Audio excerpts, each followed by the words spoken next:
everybody listening knows I fucking hate bananas. One of the sub goals, make Rob eat a banana on stream. It's not one banana's not good enough. 5 bananas. Welcome to In Moderation, the show where we give you a moderate dose of info, sarcasm, and we already know we're not approved. Hey everybody, welcome to episode 69 plus 10. I don't remember what it is, but I'm just throwing it out there. No, you're a little short. Short? 12? 15? 32? 12? No, 12. 69 plus 13, I believe. 13? Sure. I have no idea. We created this system to help us remember, and it didn't. Anyway, who do we have on today, Rob? I'm gonna let you introduce, because you were bringing her on. I thought. Well, I guess I can introduce her. You should. We have her, yes. Susana Ritchey. Hello, thank you guys so much. And now I will let her introduce herself. Yeah, because we suck at that. All right. It's weird. I have a parasocial relationship where I know you guys very well and you don't know me. So, well, hey, this is the place. Introduce yourself. Give us what's going on. So what's going on? I'm a dietitian. I mean, to be fair, it's not just you. We suck at introducing everybody. It was a thing. We got comments on it. They were like, "You guys suck at introducing people." Last week we had Chemthug on, and we spent an hour talking without introducing him at all the entire time. It was fun. Anyway, so maybe we'll start with that. Yeah. Well, yeah, I'm a dietitian. I work clinically. I'd say 70% with kids. 4 days a week in a genetics clinic, and then 1 day a week just in like a pediatrician's office.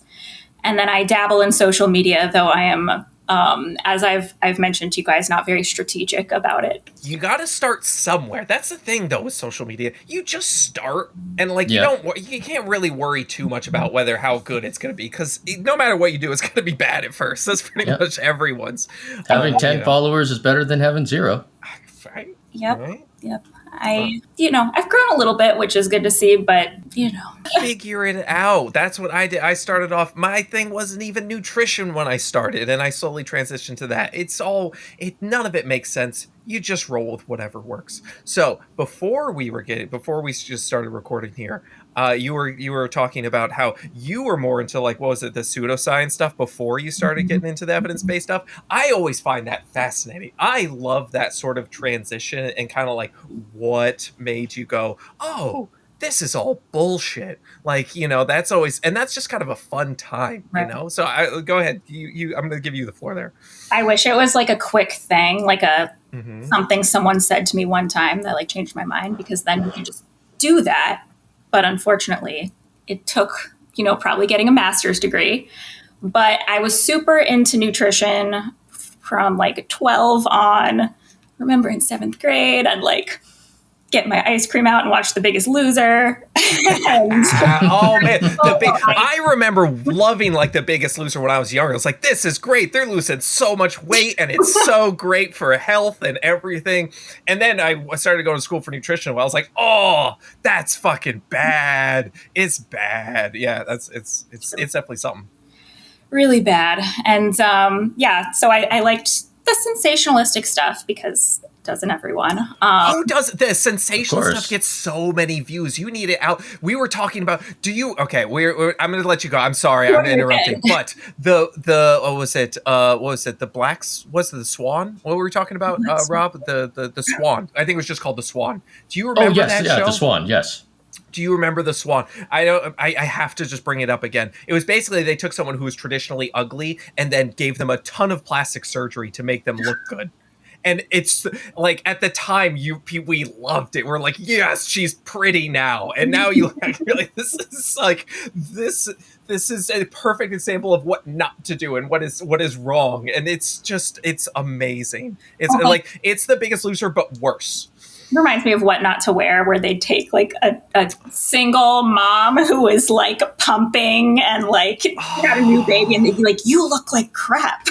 It's not what not to wear. It's not good. I'm not trying to defend what not to wear. Like, I get it, but like giving people plastic surgery to like make them acceptable is kind of just like cranking it up to like 20 and then ripping the knob off. So yeah, I get the whole like, yeah, it is pretty funny. Like, oh, you've got 2 jobs and you're working real hard. Here's like this dress that you need, and I'm like, is that really what they? I don't know about that. Anyway, so yes, continue on. Sorry, I'm going to interrupt you. Yeah, no. So my initiation into nutrition was middle school. The Biggest Loser. I read a book called Skinny Bitch, which was. I believe I've heard of it. Attention.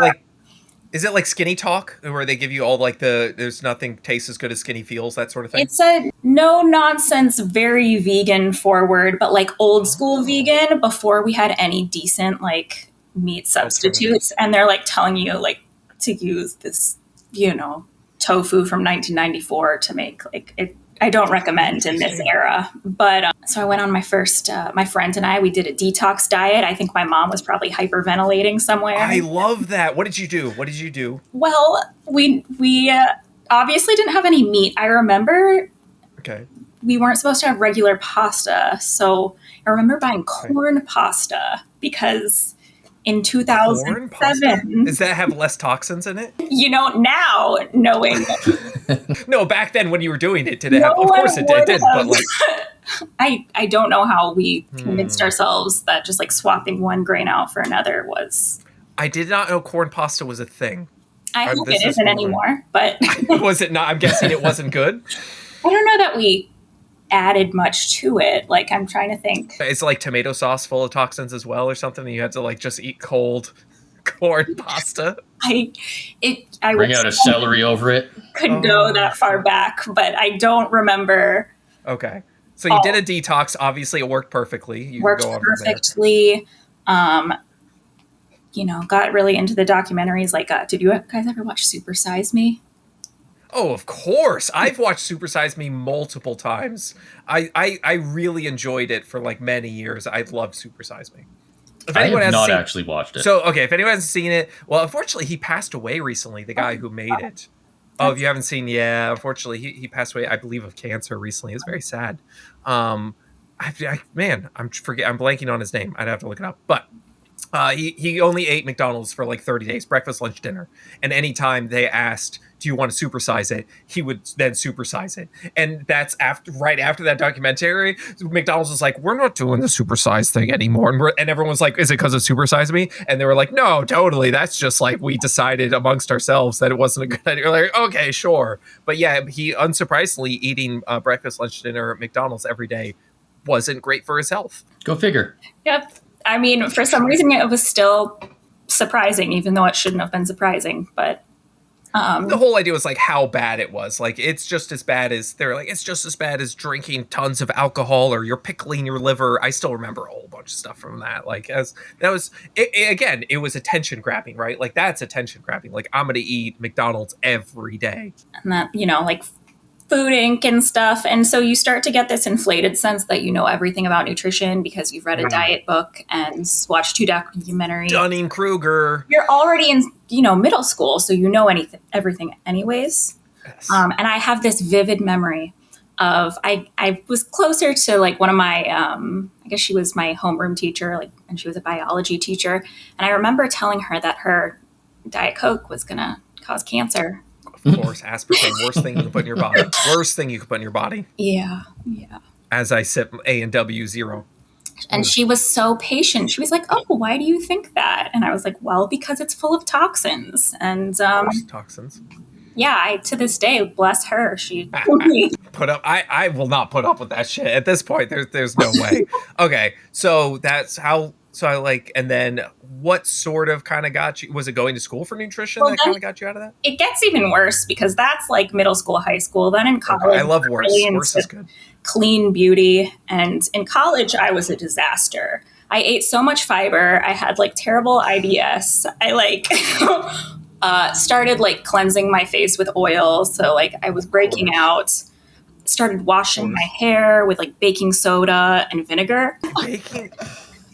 you volcanoed your hair? What? Volcanoed my hair. So of course then I'm just picturing that right now. Just Yeah, like you're in the shower and it's just going everywhere, and you're like, "This is for my health." and I can clean. I the don't mean, shower. listen, I don't mean to mock you, but like we've all been there. I've done some stupid shit, so I just like you have to laugh at it, right? No, it's okay. You're allowed to mock me. I'm mocking myself. Let's see. Would only use natural deodorant, so I couldn't have looked or smelled good. Like it was. But you were healthy at the time, and that's what mattered. I was avoiding chemicals. So, Yes. and I was definitely one of those people who blanket statement was just like, no, I don't like chemicals. Was a health science major. So slowly I started taking classes and I'm like, okay, like we like evidence. And at the time there wasn't as much like mistrust in science just because you were like afraid of chemicals. Like I feel like it wasn't quite as dichotomous as it is now. But I think just going through grad school and seeing the reality of nutrition and how 90% of people aren't even eating fruits and vegetables. Like you just start seeing the reality and you're like, oh, I'm crazy. Like I am so focusing on the wrong thing. Yeah, I wish I had like more of a pivotal moment, but it was very slow and just slowly realizing like it doesn't make sense. So there wasn't like anyone you watched or anything like that. You're oh, they actually kind of make sense, and like let me listen to what they say more, because that kind of happened a little bit with me. I do think like school was important. I do think there are people on social media who have like helped me come up with logical reasons, like for organic foods, for instance, which I always thought, even if it wasn't better for health, I always thought it had to be better for the environment. Then I was listening to like Unbiased Science, and they started talking about how like that's not necessarily always true, and kind of going into the nuances of that. And I was like, oh my God. Like, yeah. That's basically what happened with me. I was like, I definitely got into the anti-seed oil thing, making sure I couldn't use, man, I loved Sabra hummus so much. I had to throw it all out because, it's fucking soybean oil. Losers. So they should be using avocado. Obviously, that's better. All that stuff. And I think I was listening to more people like Lane Norton and like Dr. Mike Israetel and stuff like that. And that's what kind of got me like, oh, actually, all right, these people are really smart. They're actually showing like evidence. It's probably not that bad for me, at least, as bad as I think. It probably was people like you guys talking about aspartame, because I kind of forgot to even like pay attention to that for a long time, and I wouldn't have like not recommended it to a patient. But personally, I feel like I don't know who in particular, but definitely some people have broken down that. I think you brought up a good point, though, that like you kind of just see like what the actual issues are. Like when you see that 90% of people and like, what is it, like 88, it's basically 90% of people don't eat enough fruit. Yeah. And then, like the serious lack of fiber, all that. And you're just like, I really have this feeling that food dyes might not be like the biggest issue. Like, sure, on it, can I just say, what are we on the same page here? I've been seeing a lot of this. I honestly I think I'd like if they just got rid of food dyes. I care? Like I love my Skittles to be bright and colorful, right? Like it's cool. But like who's calling me? No, leave me alone. Anyway, my Beans song is going off. I'm podcasting. So, I think if we just got like rid of that, I feel like we'd be able to focus more on things that maybe matter. Do you think that would happen? Or do you think they would just find some other bullshit thing? Like it would just go to fluoride or whatever. What do you guys think? They would definitely just move on to the next thing. Yeah. There's so many options. I don't want that answer. I don't like that. I know. I don't want that. I want just like, if we got rid of it, I would just hope that they're like, okay, maybe we make the nutritious foods more accessible. Like maybe we focus on that, but like it probably would just be like, oh, aspartame now. Damn it. Because you can't do it. You can't win. It feels like you just can't win. We can't focus on things that actually make a difference. We have to pick the tiniest thing possible. Unfortunately, I think in order to win, we need to increase the standard of education at the grade school level. Yeah. That would help a lot of things, right? Like not just food. It would help a lot of things. But like, I just like, what else can we do to get people to realize. I feel like, you know, a lot of the stuff I do is trying getting to helping people realize that it's really not that big a deal. But like, is there anything else that we can do to just to move them away from food dyes are the reason everyone has cancer to, like, you know, actually more like evidence? Like what do you think? I don't know. I guess we've been talking about like this for a little while, but like, do you? I've kind of gotten to the point where like I just kind of have to laugh at the people like you know coming up with all these like crazy ideas and just like, oh, it's just like kind of make fun of it. I don't know if that's the answer, but it's like all I have, so it's what I go with. So what else? What can we do? Well, and I like think back to what I would have wanted people to say to me, and that's a good point. I wanted like actual information, like in-depth information, like why is this not going to cause cancer or do something bad? And I never got it. And I remember like asking I had like a dermatologist telling me I should use Nair. So like I had like something, she didn't want it to like spread. So she was like, you should use Nair just for now. And I was like, well, I'm a little worried about the chemicals and that it's going to like cause cancer. And she was like, oh no, it's totally safe. And I was like, she doesn't know what I know, which is dermatologists are like top of their class. So that's very sad. But so do you think you needed someone to kind of go like into the research on like why and show like evidence of why it's not going to be harmful? That is what I would have wanted, which is why which is why I often do like really detailed videos. But to be honest, I don't know that my videos are working, you know, like that. I was just going to say, because when you go super in depth, you're not going to reach a wide audience by doing a 10-minute video on just like one very specific topic. It doesn't. You might find a few people. You'll find like 3 or 4 people that might be interested in that. The people that are wanting to learn that information are the smallest proportion of all of these people.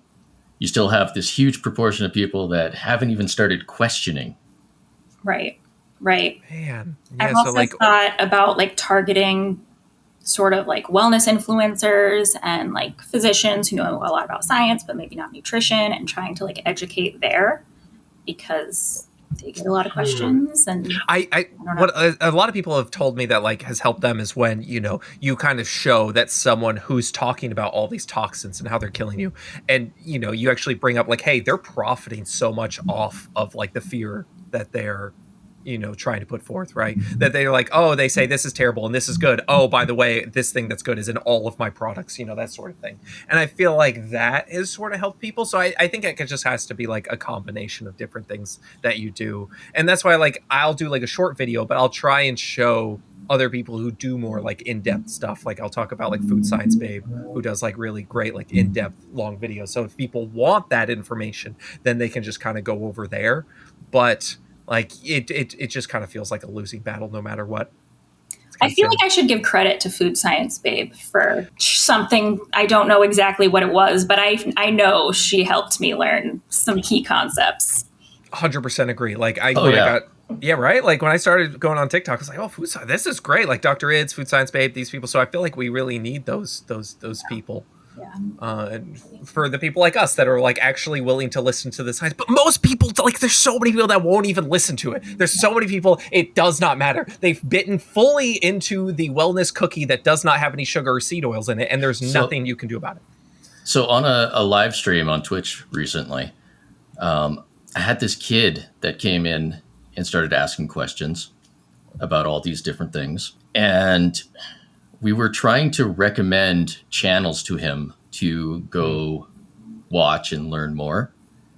And he was telling us that his dad specifically forbade him from going to those channels. One of them was Forrest Valkai, because he was really interested in all the stuff related to sexual genome and trans and all that kind of stuff. And we're like, Forrest Valkai, go watch him. And he was like, my dad, that is literally the person my dad has banned me from watching. Interesting. Yeah. Well, and so we have a problem.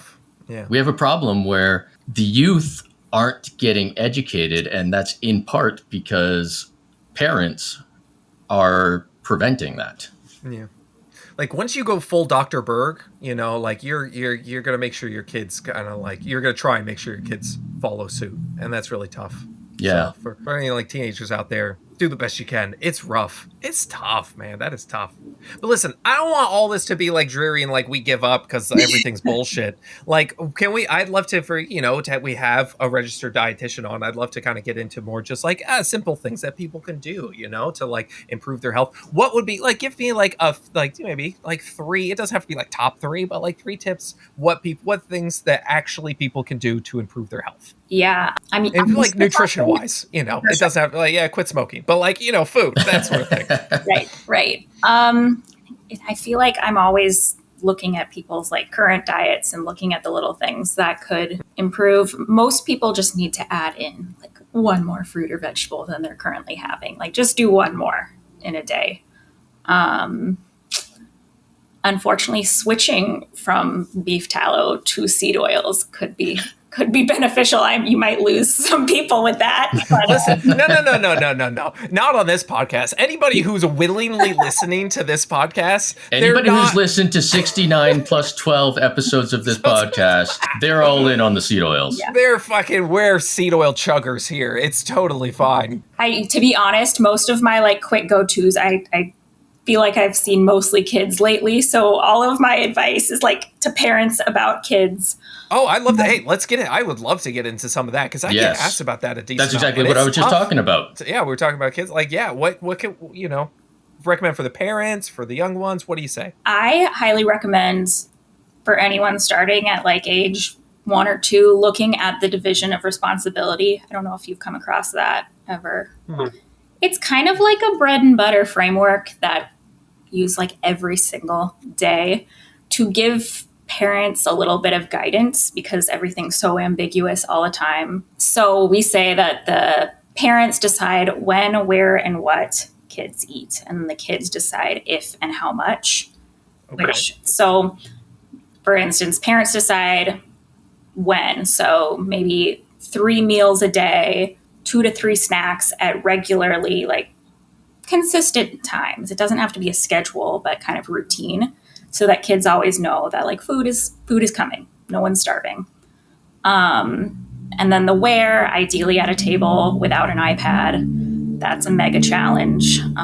Obviously, there's a lot that goes into that, but reducing screens while eating is helpful. I feel like it's good for adults too. I'm bad at that. I'll fully admit I'm terrible with that, but like something we should be doing. I like hate saying that because when was the last time I ate without a screen? 100%. I totally agree with it. With kids, you can kind of control it. So, and then the what, trying to offer at least 3 food groups for meals and at least 2 food groups for snacks can be just kind of a good start. Okay, I like that. Can you give like an example, just like of what? So, for a snack, I like to include something with protein, like cheese, and then maybe a fruit or veggie. So cheese and fruit, or crackers and peanut butter, yogurt and banana. So trying to have 2 things instead of just like, and even if it isn't the healthiest thing, like even if it's veggie, like a meat stick or something, yeah. Like one of those like. People seem to think that's healthy lately, which... Yeah. That's more like the carnivore thing coming through, I think, where like all like animal products are like good, like protein, but yeah. It's quick and easy protein. I'm not saying don't eat, like beef jerky or anything, but like, in general. Yeah. Diversify a little bit. Yeah, and then meals like having, mac and cheese with veggies and chicken or something, having 3 different. I've heard some dietitians say don't hide the veggies in their food. Should we not be doing that? Is that a bad thing? Because I've been hearing that and I'm like, I feel like that's what I'd be doing, but apparently that's not so good. I mean, so everything exists on a spectrum, and like for some people that might work, for some people it might not. In general, I think that kids are really... they always know when parents are up to something, and you're probably just decreasing trust and making them fear food more. I mean, if you're making like zucchini bread, like I don't think you have to outline every ingredient. You can just, but I do think in general, hiding things probably isn't a great way to, have a great relationship with food for kids. Sometimes it might work. I mean, You could add So it works more for adults because that's what I see. Like whenever I watch a video on like sneaky veggies, people are like, I need this because I hate vegetables. It's the only way I'll eat them.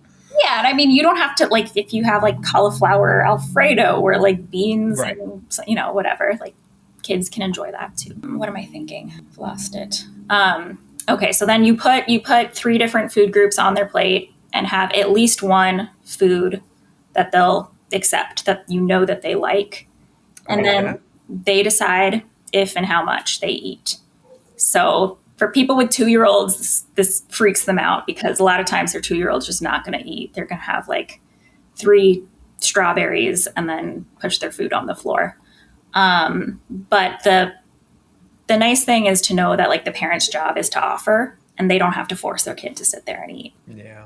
With that's pretty much what I do, like with Oakley, because my daughter, she's about a year and a half, just over a year and a half, and I just like throw a bunch of stuff out there. She loves avocado, right? So I'm just like always throwing avocado in there, and then like there's just a bunch of other stuff, and like yeah, some of it's like chips or whatever, and she eats that, great. Like she, you know, she's eating, she's growing, she's 99th percentile for like height. And She's doing everything but sleeping. She's not sleeping. Her shit. But like she's eating well. She's definitely eating well. So like I feel like I saw a video recently that was like a mother was talking about like how at like the same time every day, like say it's 2 p.m. I don't really remember. She just takes a bunch of like fucking vegetables, like cucumbers and carrots and celery and all that shit, and just like throws it out there. Well, not literally throws it, but like just puts it out somewhere where like the kids can see it. And like they'll just kind of go by and grab it and eat it. And I feel like that's a really good idea, not just for children, but for adults. Yes. Like even for adults, like you just have it, just put a plate of something. And if you want to put like ranch on it or whatever, yeah, like if you put like whatever, like fucking Bolt House ranches, they need to sponsor me, those bastards. They're so good. I talk about them all the time. You just like have it out there, even for like kids, for adults, like you're just more likely just like, I feel like just to eat that stuff if it's just there. Yeah, that's why I like having those baby carrots that are all chemically bleached and everything. The bleached carrots. Just sit out there, you know, they're perfectly prepared. You just grab one, throw it in. That's definitely a big way I've changed with nutrition is my mother. She prepares everything herself, every single thing. Like, you know, she makes her own granola. She makes her own breadcrumbs. Like, she's committed to the work. That's so great. It's so great, except for it took me a long time to realize you can buy a bagged salad or like pre-cut onions, and like it's expensive, but like time is also a resource. Yes, yes, it is. You know, buying those shortcuts can be really helpful. Yeah. Bleach. So you agree with that, right? Just if you just put like, you know, fruits and vegetables out, like for like kids, you know, we consider that generally, you know, helpful. Yeah, I think like that's one thing is just increasing exposure. Like every exposure is good. They don't. That's probably why I love peas so much, is because every summer my parents would get a big bag from a friend's aunt who ran a big farm, and they were like in the fridge, but sitting at shelf height, like right at eye level for me. So I'd open the fridge, see them, instantly grab them. And now it's like, I fucking love peas. I love peas. I'm telling you though, frozen peas are the way it's going. Whoever eats canned peas, God, those are just like the worst. Not as bad as canned mushrooms. That's worse, but it's real bad. Yeah. Oh, I agree there. I can't do that. But anything else for like kids along those lines? Any other recommendations, or is that kind of like those are the main things? Yeah, limiting pressure, like making eating experiences positive. And then for picky kids, like any exposure is a good exposure, whether they're just like looking at the food, whether they're allowing it on their plate, because like some kids won't even let you put a food on their plate without panicking. Mm-hmm. So I think a lot of parents see like if they don't eat the food, it's a failure, right? If they put it on the plate and the kid didn't eat it, then like, well, that's useless. I'm just not going to do that again. Whereas like, I think just kind of they see it every day and they're like, oh, I don't really feel that today, but maybe eventually they're like, okay, I'll try it. And then, hey, they tried it. And that's like a step in the right direction. Yeah. Like if 1 in every 30 times they actually try it, that's, you know, I mean, obviously food waste is like something to right. Small You have the same one you put back, keep putting it back there, put it in the fridge, you take it back, you put it on their plate. You're like, eventually. I do have to say, as the kid that like, this was before I was even diagnosed, but I had the autistic food aversion thing. And so there were things that if they were on my plate, I would vehemently not touch them. That was my brother. Yeah. And it's important for the parent to know that's not a failure on their part. That's not, not bad cooking. That's not anything like that. It's just there is a texture in that food that does not agree with this child. And that's probably a good thing where I should add a caveat that like kids with autism or any kid, but more so with kids with like some kind of neurodiversity are more likely to have ARFID, which is just an eating disorder. And a lot of the tips I just provided may not work as well for ARFID. You might actually need like a feeding therapist or something a little more, you know, so like if those tips don't work, like you can leave them behind. They're, you know. Do you see anything parents do? You see them do a bunch and you're like, oh, that's nuts. You barely shouldn't do that so much. Is there anything like that you see? I mean, you don't have to name parents, but like, oh man, this Greg, we gotta Greg, hear every all time I see him, he's just doing the shittiest things. But like, damn it, Greg. I feel like I'm always leaving kind of depleted and sad. But oh gosh, I mean, some kids are not getting any fruits and vegetables, and the parents will just be like, oh, well, they don't like them. And I'm like, your child is 2. They don't know what they like. Like, you have to keep offering them. You don't force them to eat them, but you cannot just stop offering broccoli because they prefer the dino nuggets. Like, that's your job. Is there a balance between trying a bunch of different new foods or continuing to try the same ones over and over again? Like after a certain number of times, is it better to be like, all right, let's try a different food that they might like, something like that? I guess it sort of depends on the age, because like when you're first introducing foods, there is something to say about like repeating exposures or repeating the same foods so that you like can rule out allergies and stuff. But in general, variety is good. But like I said, always having one familiar food on the plate so that they know that there's something safe for them to eat is usually a good choice. So just rotate foods, see if they don't like it, try it again. Maybe eventually like, okay, let's try a different food, put it on there, and just keep offering it, basically. Yeah. Would it even be worth it for parents to just kind of loosely journal that? We tried this, they didn't like it, we'll try it again 30 days later. Tried this, they loved it, keep that in rotation. Yeah, you could do that. And also you could say, well, they did not like the steamed broccoli, but we're going to try roasted. I like that. That's a good idea. You know. Add cheese to it. Right. Butter. Fritters or, you know, who knows. Yeah. Make it taste better. Recently I saw the video. I was going to try like the smash broccoli where you like where you cook broccoli, like, you know, you blanch or whatever, and then you smash it right onto like parchment paper and you put like cheese on it and then you roast in the oven and you make like broccoli chips or something. Yeah. No, that's a great. I feel like that. Kids and adults. Man, people just do not like vegetables. I get that asked constantly, like, man, vegetables are so good for me, but they taste like ass. And I'm just like, I don't know. What do I do with that? Like, make them better? Like, I don't know. I feel like I enjoy most vegetables, so that's hard. Like, same. I don't know. It's a tough, like, I don't like, okay, I will say, like, making vegetables taste good is more difficult than like making fruit taste good. Yeah. So like I would say I definitely eat a lot more fruits than vegetables because it's just easier for me to grab like, oh, there's some dried mango. Oh, there's an apple. It's a banana. I just put it in my face hole. It's easy. Whereas vegetables, I'm like, okay, let me steam it. Let me, you know, like add this stuff, add that stuff. It's just more difficult. So and like, it kind of just like, feel like they've only experienced the canned peas, you know, or they haven't experienced like the best way to make, like, so many people went their entire lives thinking they hated Brussels sprouts, and then they became trendy and they had like roasted Brussels sprouts and everyone was like, wait, I love these. So sometimes it's just finding the way that they're prepared.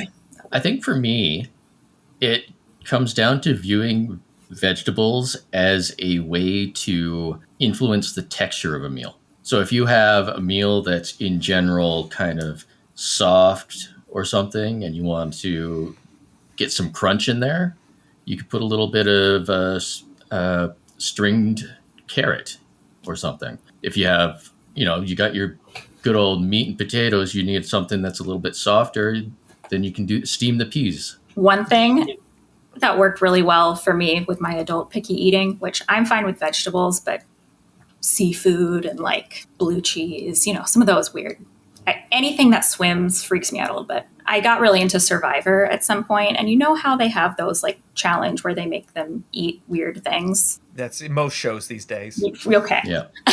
So they'd be like eating bugs or something, and I got obsessed enough with Survivor to where I was like, I want to go on Survivor, which is ridiculous because which is everybody. So Oh, I totally get that. Yeah. Like, I would do super well. I'm starving. I can't take it anymore. It's like, day one. I'm allergic to discomfort and like cold and hunger, and I would not do well. But I eat briefly. So eat bugs is your suggestion.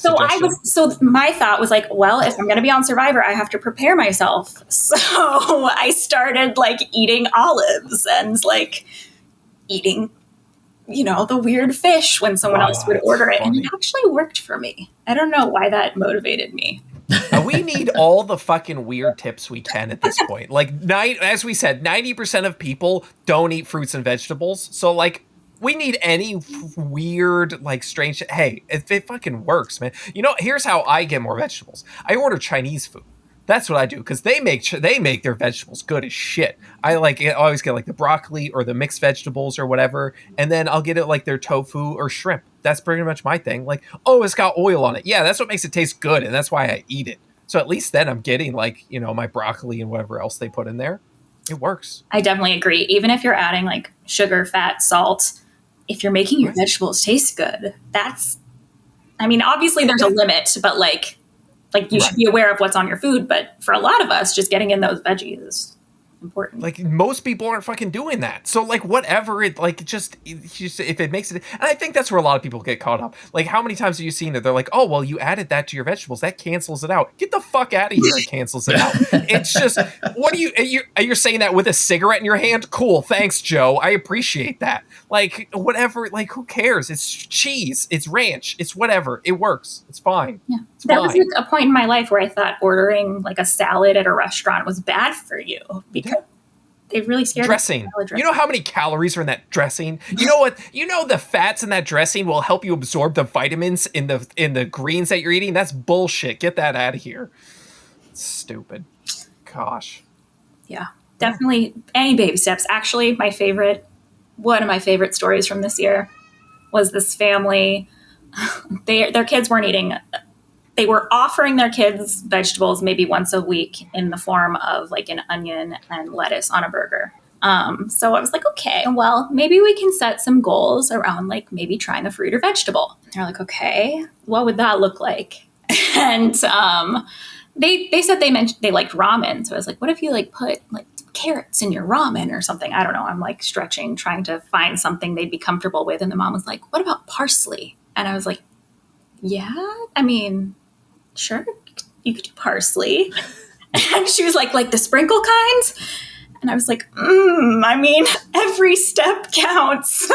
I suppose that could be the goal. Yeah, you're stretching it like as thin as you can, right? Like, that's essentially getting rid of food dyes. That's the equivalent of how little the impact would be. Sprinkle some dried parsley on your food. It does make it look better. That's how those fancy people do it. You got to put some green shit on there. Yeah, a little green shit. You can mark the price up $5. Yeah, man, this got cilantro. So, yeah, baby steps are good, but there is a point where they get.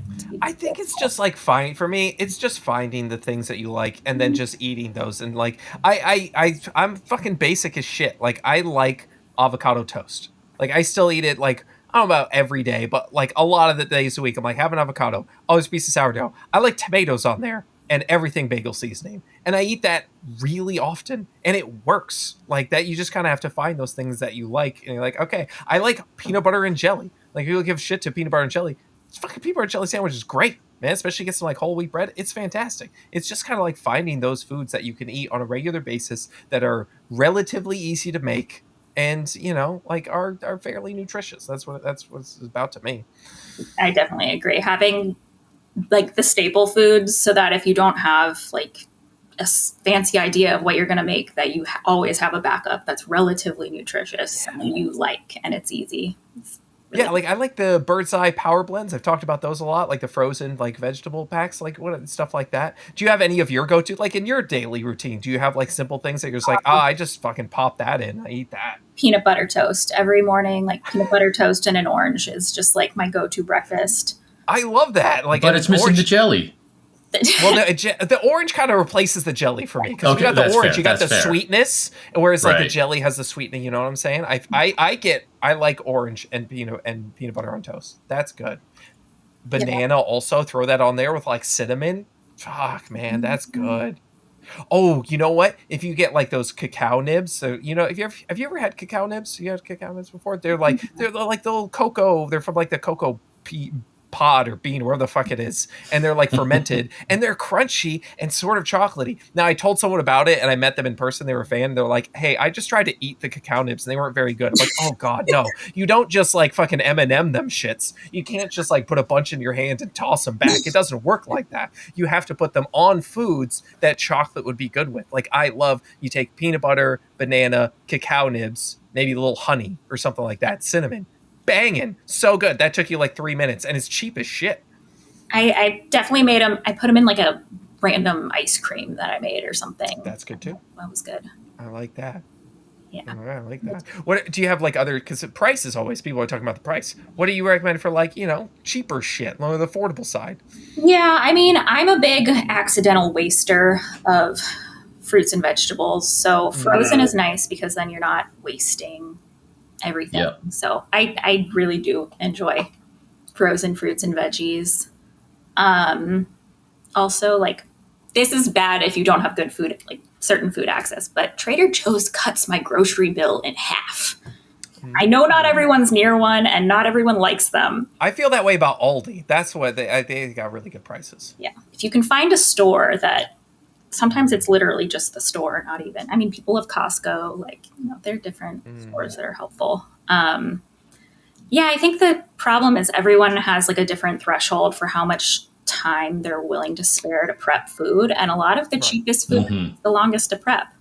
And a lot of the people who need cheaper food also don't have a ton of time. So that's... You know what I say? Get some potatoes. Roast them all at once. Like, like some like russet potatoes, and then throw them in the fridge. Like, you just have them for whatever. I like to just like add beans to it or whatever. But like, you got the Costco, like rotisserie chicken, something like that. You got your potato. You talked about frozen stuff, frozen fruits and vegetables. Obviously, you have to buy them organic, because if you don't, it's basically poison. Duh. But like, other than that, you just get like a frozen thing. You throw it on a plate. Plus, like we talked about this a few times, like the resistant starch. People like potatoes. I have insulin resistance. If you cook a potato and then put it in the fridge, it creates more. It goes through starch retrogradation, which kind of sounds like a new Marvel villain. But like, it just. It makes more resistant starch, which is basically fiber, kind of the same thing. And so it's like better for your blood sugar. So it's great for those sort of people. And then like, beans are great for like your blood sugar, that sort of stuff. Like, just keeping that shit simple. Can I say, have you tried Bush's zero sugar baked beans? Fuck me, those are good. I cannot. I have. I love sweet. I'm like, I drink diet sodas and shit like a bunch. Like, I love that, just like punch you in the mouth sugar like that's what I kind of go for. And those Bush's, if you're like me, get yourself some like zero sugar Bush's baked beans, and they add fiber to them, so it's actually like 12 grams of fiber per serving, which is wild. What is this? That is wild. Like, what's the sweetener in them? Oh, I'm sure it's like sucralose. I mean, I like it, so it has to be artificial. I'm sure it's not fucking stevia. If it's stevia, I know immediately. I'm like, get that shit out of here. Occasionally, like Oikos Pro does stevia, and I can handle that. So every once in a while, I can do a stevia, but most of the time, that shit tastes like ass. I'm like, no, thank you. But like, the artificial stuff. I actually work with the one population that can't have aspartame. So I do. People with PKU? I do. That's like most of the week I'm working with people with PKU. Interesting. So I actually do pay a little bit of attention to which artificial sweeteners and what. So I think that one's sucralose. I'm pretty sure it's sucralose. Aspartame, I feel like, is mostly used in like your diet sodas and stuff, liquids. I don't see it in like foods as often. It definitely is there, like gum and whatnot, but like gum is a big one. But I don't see it too often in like foods. Yep. Also, you should maybe define PKU for the audience. Yeah, that's okay. So it is an inborn error of metabolism where you can't metabolize the amino acid phenylalanine, which is just in all protein. So basically, individuals with PKU have to have a highly protein restricted diet, some as little as like 4 grams of protein a day. What? I did not know that. That's crazy. Yeah, and of course they How? still have to grow. So we have like Yeah. special medical formula that has all of the amino acids without the phenylalanine. So they'll have maybe, I mean, and it's a spectrum. It depends on how much of the like enzyme you have. So some people can have, almost as much as anyone else. And some people can have like very, very restricted diets.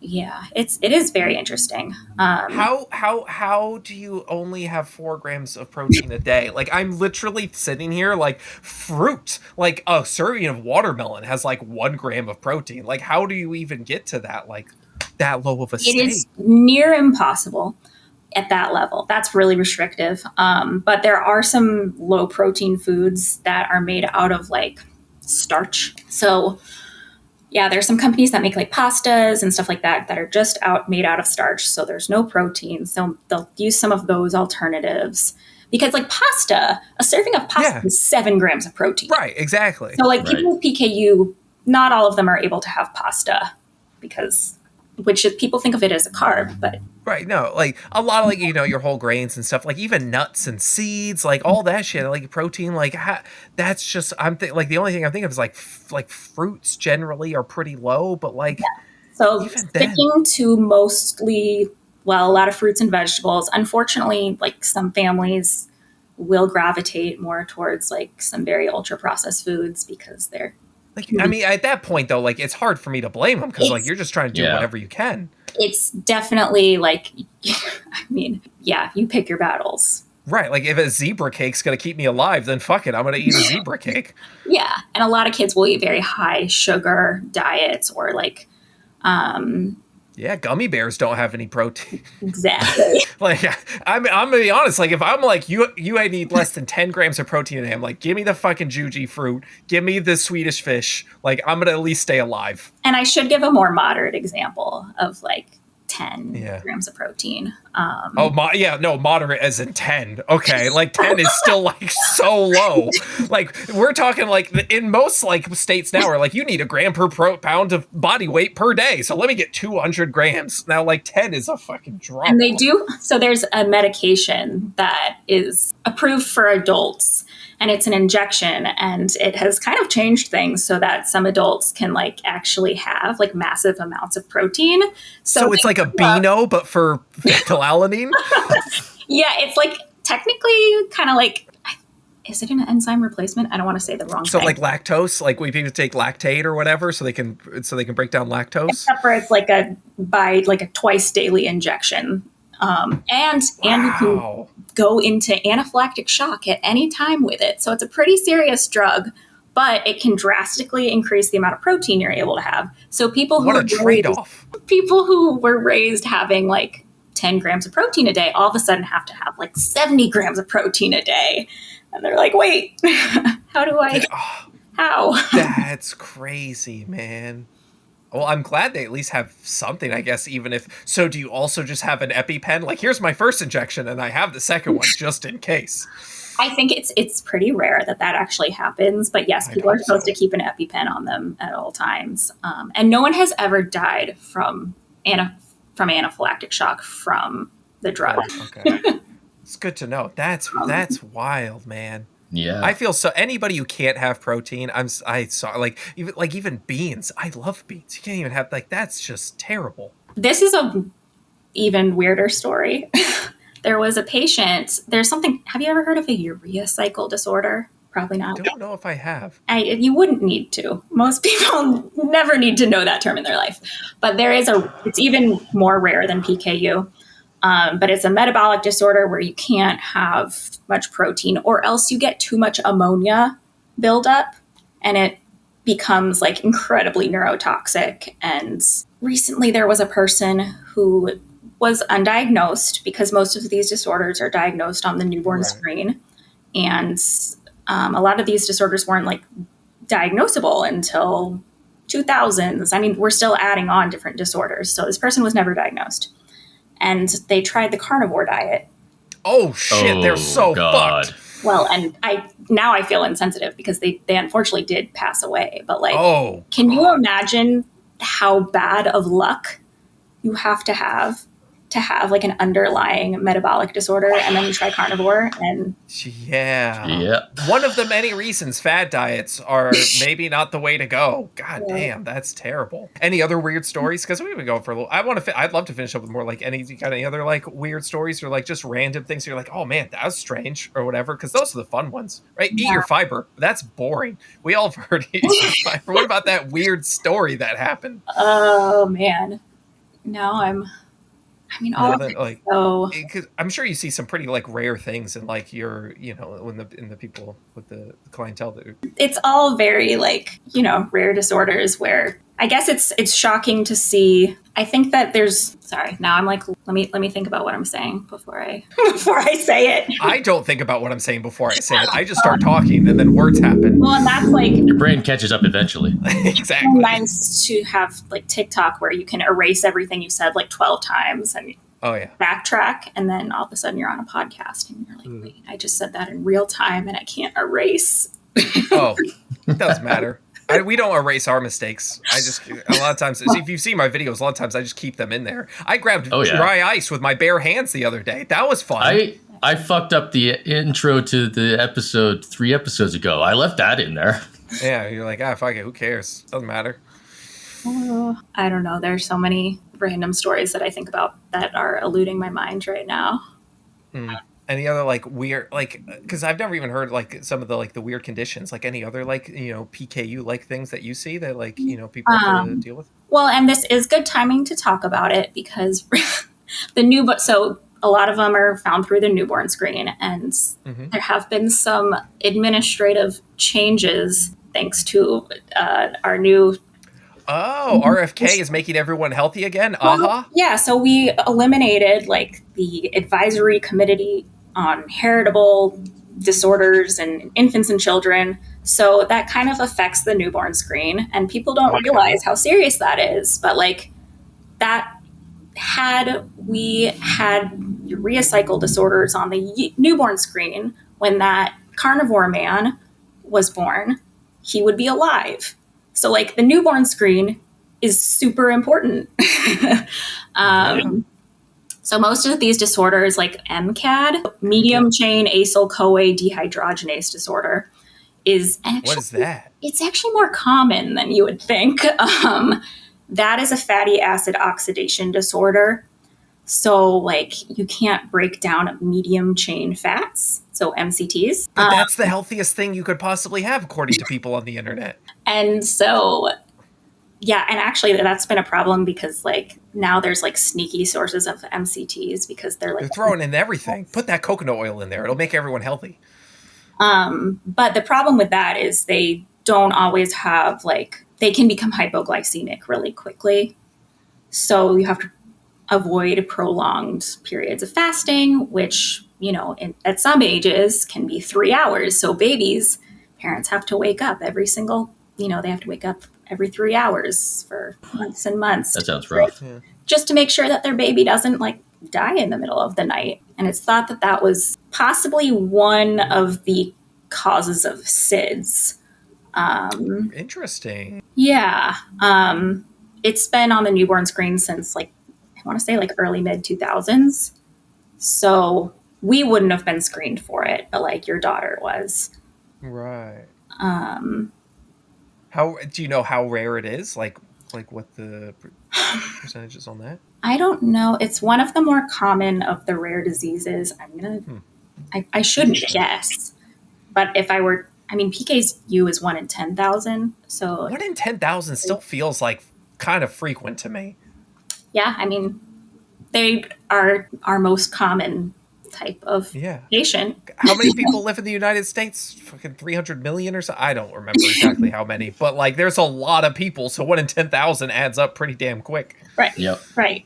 Yeah, it's easy to imagine that these rare disorders I know. Canada has at least 30,000 people. So there's 3 people with PKU there?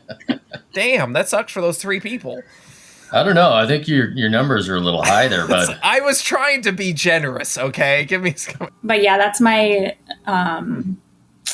soapbox about the newborn screen. Super important. So yeah, it's important. Apparently, like screening for health disorders is important. I mean, no one would have seen that coming, though. So, like, what are you going to do? Right.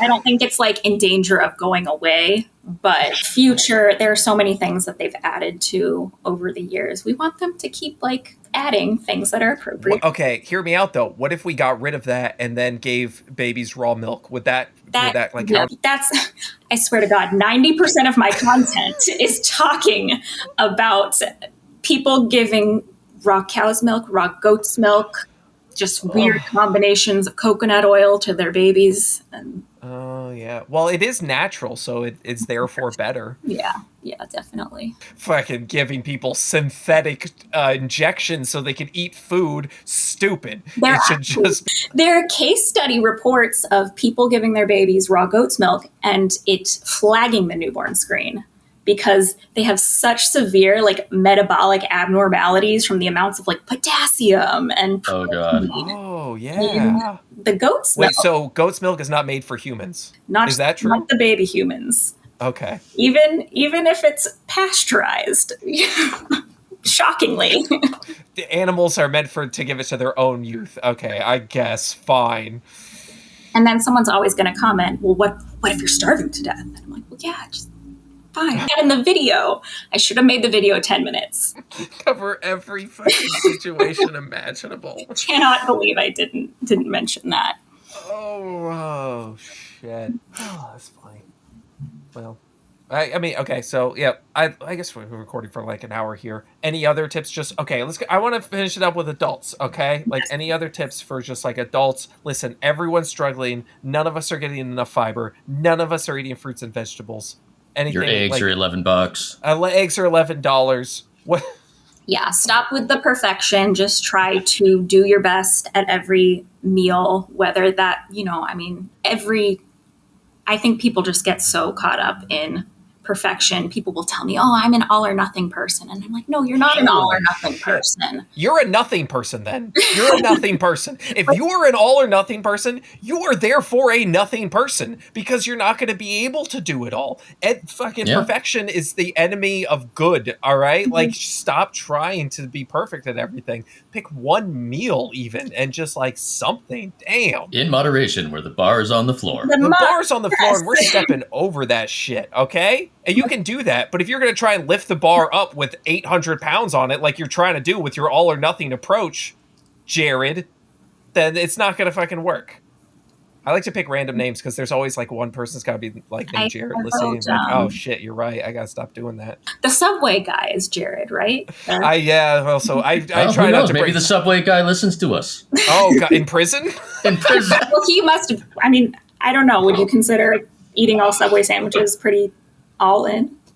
Oh, I guess it went all in, and look how it turned out for it. Yeah, you don't want to do that. You want to be moderate. Oh, no, but truly, like, all of us feel like that compulsion to like go all into a diet, and that like if we mess up, then we just whatever. I'll start tomorrow, but avoid doing that and just say like, okay, like I ate more at this meal.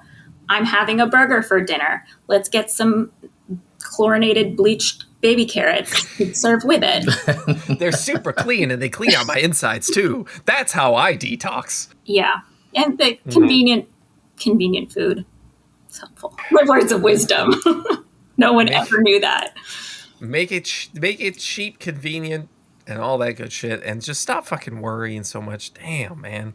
I'm worried about everything. And so if people want more of your words of wisdom, where should they go? So I am on TikTok and Instagram and Threads, and they're all Susana Ritchey RD. And Susana is one N, and Ritchey is RITCHEY. And go watch those 10-minute videos where she covers everything. You could. Okay.